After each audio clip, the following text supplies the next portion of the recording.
یقیناً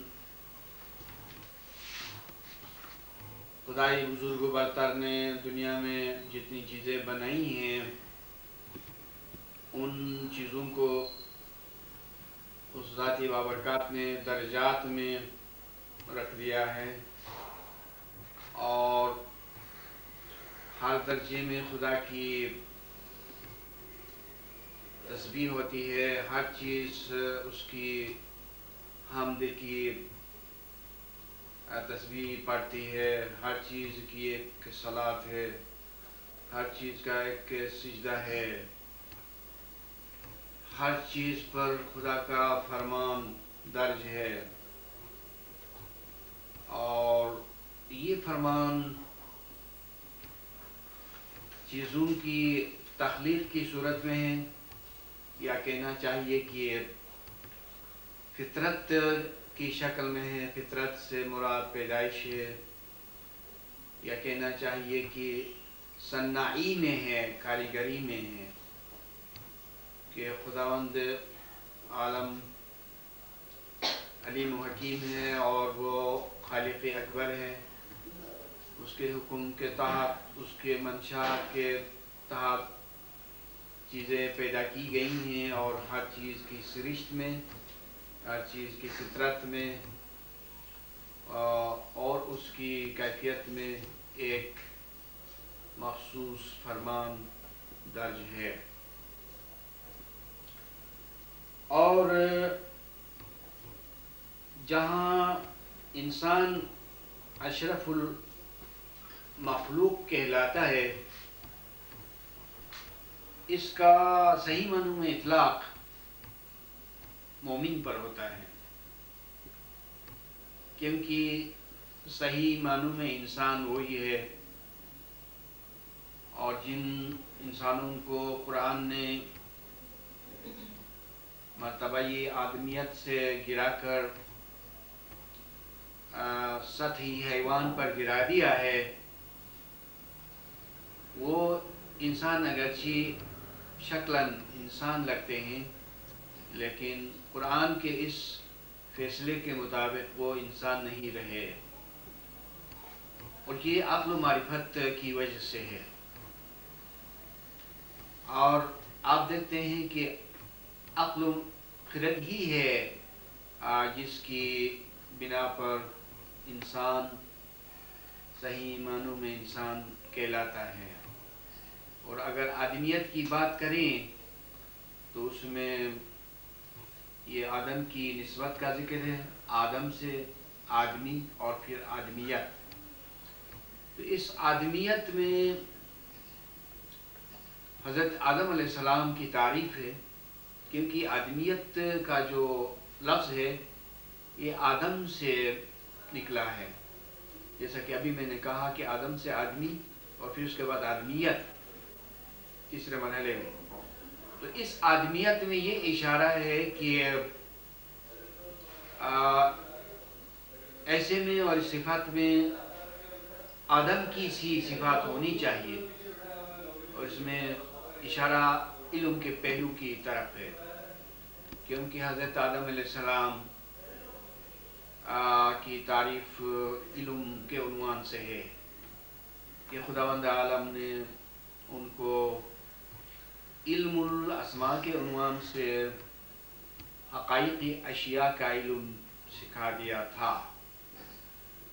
تو جب اسی طرح قرآن میں بنی آدم کا ذکر آتا ہے، یعنی اولاد آدم،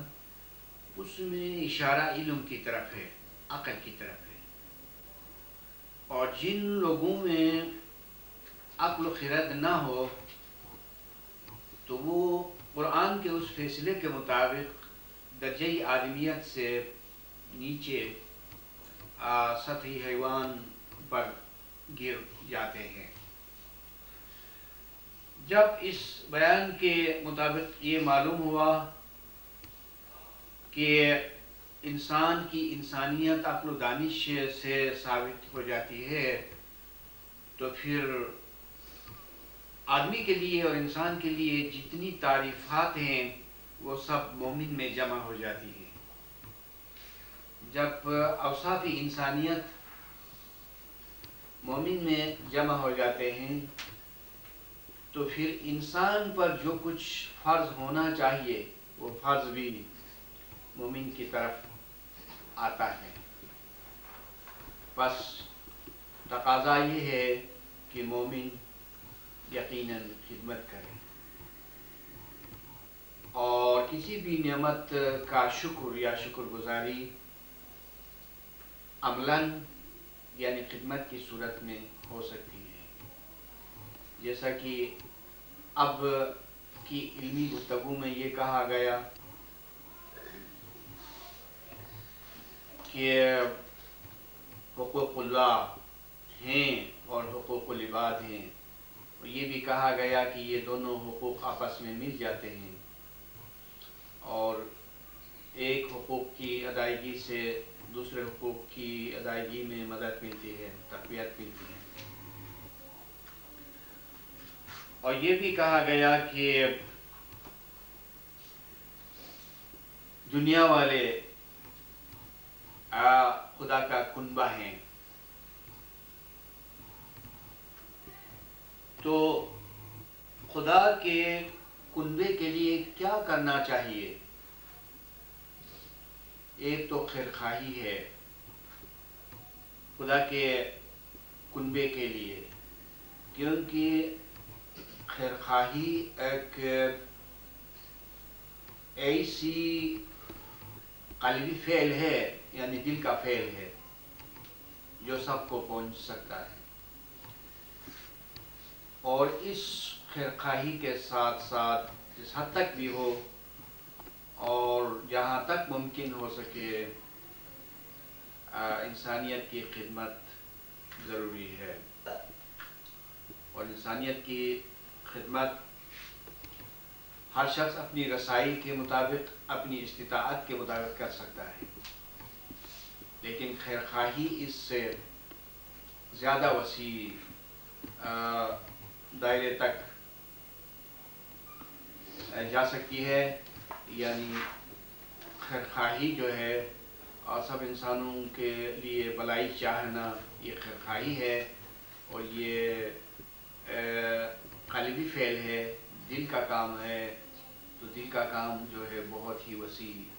ہو سکتا ہے، اور اس کے برعکس جو ظاہری کام ہے وہ نسبتاً محدود ہو جاتا ہے.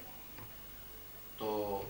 ہر شخص کی، ہر مومن کی یہ کوشش ہونی چاہیے کہ وہ زیادہ سے زیادہ بنی نوع انسان کی خدمت کرے اور سب کی خیرخواہی کرے. کتنی اعلیٰ حقیقت ہے کہ بنی نوع انسان کو خدا کا کنبہ قرار دیا گیا ہے. حالانکہ عمل کے لیے، سوچنے کے لیے، خیرخواہی کے لیے یہ بھی مثال نقطہ ہے اور بھی مثال حدیث ہے، ارشاد نبوی ہے. ہر چند کی خدا کی کوئی فیملی نہیں ہو سکتی ہے، کوئی کنبہ نہیں ہو سکتا، لیکن خدا نے ہمیں سمجھانے کے لیے اور ہمیں شوق دلانے کے لیے، ہمیں تشویق اور ترغیب دینے کے لیے ایک بہت ہی عالیشان مثال پیش کی پیغمبر اکرم نے، اور کہا کہ ساری انسانیت خدا کا کنبہ ہے. اور یقیناً جب یہ سارے معاملات اور مقدمات اور نظریات اور مذاہب کے فیصلے ختم ہو جائیں گے اور سبھی انسانیت بہشت میں یکجا ہو جائے گی، جس طرح ازل میں ساری انسانیت ایک ہی مقام پر جمع تھی اور ایک ہی ذات میں یکجا تھی ساری انسانیت، اسی طرح بہشت میں سب انسان یکجا ہو جائیں گے. تو تب اس حدیث سے کے جو معنی ہے وہ نمایاں اور زیادہ سے زیادہ آشکار ہونے لگیں گے، اور جو خیرخواہی ہے وہاں نمایاں ہوگی اور اس خیر خواہی کا مطلب ظاہر ہونے لگے گا کہ دنیا میں مومن نے جو خیر خواہی کی تھی اور سب کو فائدہ پہنچانے کے لیے کوشش کی تھی تو اس کا نتیجہ بھی اس میں سامنے آئے گا. جیسے ہمارے سامنے آج ہمارے امام علی مقام کے عمل میں یہ ثابت ہے کہ امام علی مقام آج بہت سے ترقیاتی منصوبے انسانی بنیاد پر شروع کرتے ہیں اور ان کو پائے تکمیل تک پہنچاتے ہیں. امام کے بہت سے ادارے انسانیت کی خدمت کر رہے ہیں، امام کے بہت سے سکول، یہ بالکل اسی حدیث شریف کے مطابق ہے. بہرحال آج بھی ہمارے سامنے ایک علمی ماحول تھا، بڑی عمدگی سے گفتگو ہوئی، ہمیں اس سے مسرت و شادمانی حاصل ہوئی. مجھے امید ہے کہ آپ سب جو تکلیف اٹھا کے یہاں حاضر ہوئے ہیں محظوظ ہوئے ہوں گے، اور میں توقع رکھتا ہوں کہ آئندہ بھی اسی طرح ذرا بھی علم کا کوئی پروگرام ہو تو اسی طرح شوق سے آپ حاضر ہو جایا کریں گے، تاکہ قطرہ قطرہ دریا آپ کے علمی ذخیرے میں زبردست اضافہ ہو جائے. اور جو سعادت مند ہوتے ہیں، جو نیکبخت ہوتے ہیں، وہ علم کے ہر نقطے کے لیے، بلکہ ہر نقطے کے لیے، ہر ذرے کے لیے کوشاں رہتے ہیں. اور اسی طرح ان خوشبخت مومنین کے علم میں زبردست اضافہ ہوتا رہتا ہے. یہاں ہمارے بہت ہی عزیز نو عمر اور نوجوان بھی ہیں،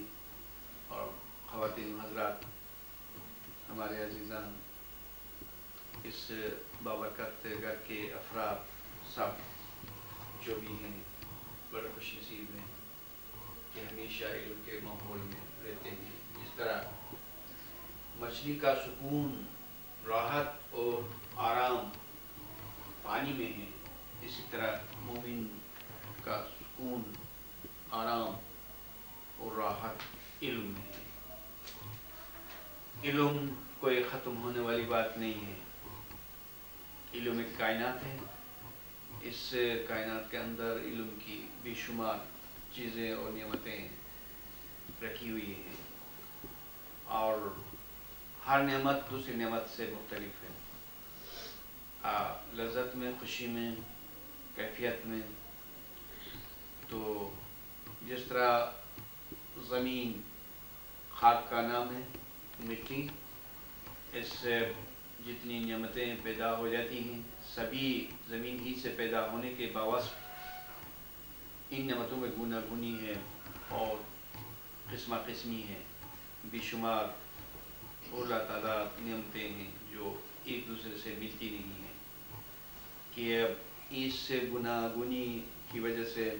جی چاہتا ہے کہ ہر نعمت کو دیکھیں، ہر نعمت کو چکھیں. اور جن نعمتوں کا تعلق آنکھوں سے ہے تو آنکھیں چاہتی ہیں کہ ہر جڑی بوٹی کو، ہر درخت کو، ہر پھول کو، ہر پرندے کو، ہر جانور کو دیکھیں کہ قدرت نے اس میں کیا گوناگونی کی ہے، کہ اس کی ساخت ہے، ہر جانور کی جداگانہ عادت ہے، اور اس میں عجائب و غرائب ہیں. تو خدا کے عجائب و غرائب مٹی سے پیدا ہونے والی چیزوں میں ختم نہیں ہوتے ہیں، تو پھر علم کی کائنات میں جتنی نعمتیں ہیں یا جتنی چیزیں، ان کے عجائب و غرائب کیسے ختم ہو سکتے ہیں؟ کبھی ختم نہیں ہوتے ہیں. لہذا کوئی مومن ایسا نہ سوچے کہ ہم علم کو بار بار سنتے ہیں تو اس کی لذت ختم ہو جائے گی، یا اس کا سفر ختم ہو جائے گا، یا اس کا مزہ ختم ہو جائے گا. ایسا کبھی نہیں ہو سکتا ہے. اس کی نظیر و مثال میں نے زمین سے پیدا ہونے والی چیزوں سے دی، اور ان نعمتوں سے دی کہ ابھی تک دنیا میں جتنے پھول ہیں ان سب کو ہم نے کب دیکھا؟ حالانکہ مادی چیز جو ہوتی ہے وہ محدود ہوتی ہے، اور اس سیارہ زمین پر پیدا ہونے والے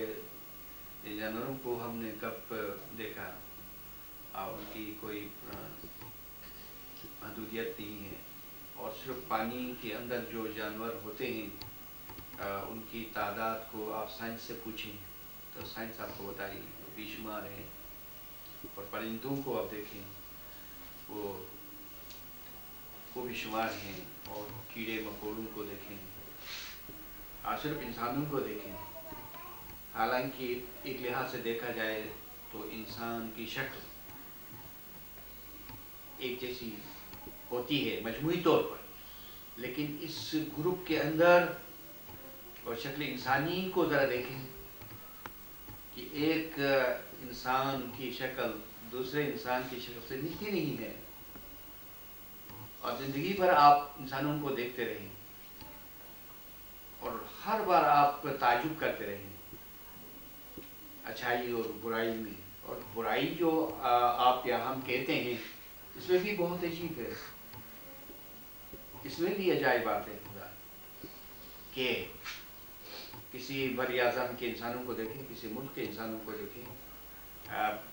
جغرافیائی فرق و تفاوت کی بنا پر اور خدا کی قدرت کی وجہ سے کتنا فرق و تفاوت پایا جاتا ہے، اور ایک ہی ماں اور باپ سے جو اولاد پیدا ہوتی ہے ان میں کتنا فرق و تفاوت پایا جاتا ہے۔ یہ میں ساری باتیں اس لیے کرتا ہوں کہ علم کی گوناگونی کبھی ختم نہیں ہوتی ہے، علم کے عجائب و غرائب بہت زیادہ ہیں، لہذا ہمیں ساری زندگی اسی میں صرف کرنی چاہیے، علم کی تلاش میں، علم کے سننے میں، علم کی جمع آوری میں، اور اس کے خزانے بنانے میں بڑا مزہ ہے، بہت ہی مزہ ہے۔ کل آپ نے اگر علم کے کسی نکتے کو سنا تھا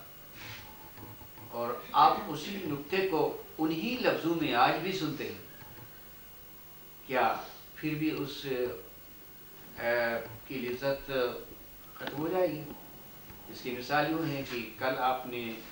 ایک بہت عمدہ غذا کھائی تھی، پھر وقت آنے پر اسی غذا کو آج بھی کھاتے ہیں، کیا طبیعت آپ سے یہ شکایت کر رہی ہے کہ کل بھی آپ نے اسی غذا کو کھائی تھی اور آج بھی؟ طبیعت کو کوئی شکایت نہیں ہوگی، طبیعت کو مزہ آئے گا۔ تو اس کے برعکس جو علم کی لذت ہے کبھی وہ ختم ہونے والی نہیں۔